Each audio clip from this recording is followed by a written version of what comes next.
Je voudrais aussi saisir l'opportunité qui m'est offerte pour saluer les actions entreprises par le ministère de la Santé et de l'Action sociale à travers la création d'un centre antirabique à Fatick et la dotation des pharmacies régionales d'approvisionnement en stock de sérum antirabique pour améliorer l'accès aux soins des personnes exposées à cette redoutable maladie en attendant la réalisation d'autres centres dans les autres régions à risque. La journée que nous célébrons annuellement, le 28 septembre, est dédiée à la lutte contre la rage par la communauté internationale. C'est une maladie virale transmissible à l'homme par la salive, les animaux infectés, notamment les chiens, et à la suite de morsures. Malheureusement, et il faut le souligner, elle conduit inéluctablement à la mort à l'apparition des signes cliniques.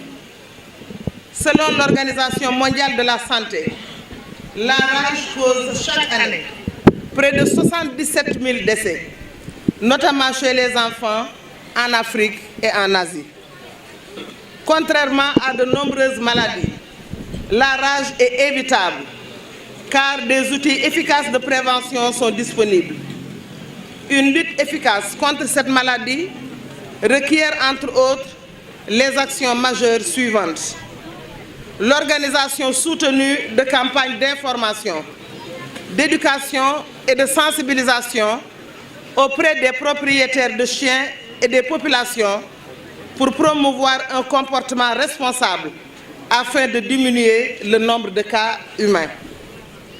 La mise en œuvre de campagnes régulières de vaccination de masse des chiens avec un vaccin de qualité. L'amélioration de l'accès aux soins humains à travers la disponibilité et l'accessibilité des vaccins et des sérums antirabiques. Le contrôle de la population de chiens errants. Dans le cadre de l'alliance tripartite OMS, OIE, FAO et de leur approche commune One Health, une seule santé, la rage constitue l'un des thèmes prioritaires. Ainsi, l'OMS a intégré la rage dans la liste des maladies tropicales négligées et l'Organisation mondiale de la santé animale a élaboré une stratégie mondiale de son contrôle à sa source animale pour protéger l'homme. Ainsi, la communauté internationale s'est-elle engagée en 2015 à Genève à l'éradication mondiale de la rage humaine transmise par le chien d'ici à l'horizon 2030. Par ailleurs, le Fonds mondial de l'Organisation internationale des épizooties a instauré une banque de vaccins antirabiques pour les chiens destinée aux pays d'Asie et d'Afrique afin d'appuyer les campagnes nationales de vaccination.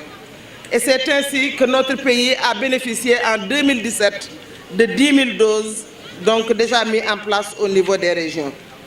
Dans le cadre du système national de surveillance épidémiologique des maladies animales, entre 2009 et 2017, 96 cas de rage animale ont été rapportés, dont 75 cas de rage canine, 2 cas de rage ovine, 4 cas de rage caprine, 5 cas de rage bovine et 9 cas de rage chez les équidés.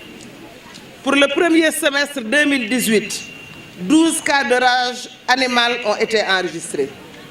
Entre 2009 et 2017, le dispositif de surveillance de la maladie du ministère de la Santé et de l'Action sociale a permis la notification de 43 cas de rage humaine.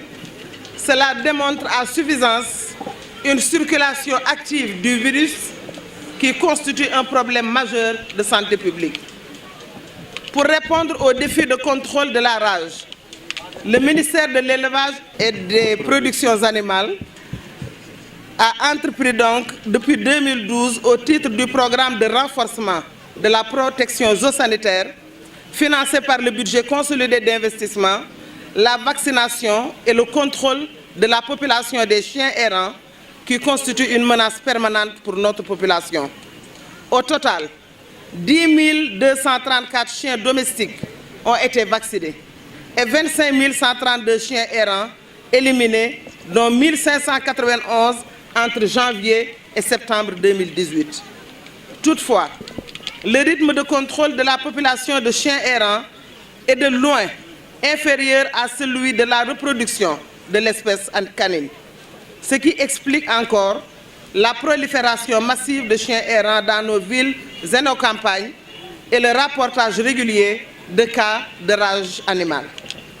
En effet, l'espèce canine étant très prolifique et les chiens errants très mobiles, les populations donc se reconstituent très vite après les opérations d'élimination.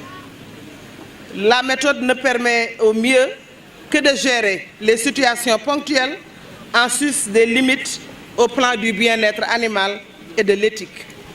Par conséquent, les autres volets relatifs à la lutte contre les dépôts sauvages d'ordures, la stérilisation des femelles, la castration des mâles et la sensibilisation, entre autres, doivent être intégrés dans le contrôle de la population des chiens errants.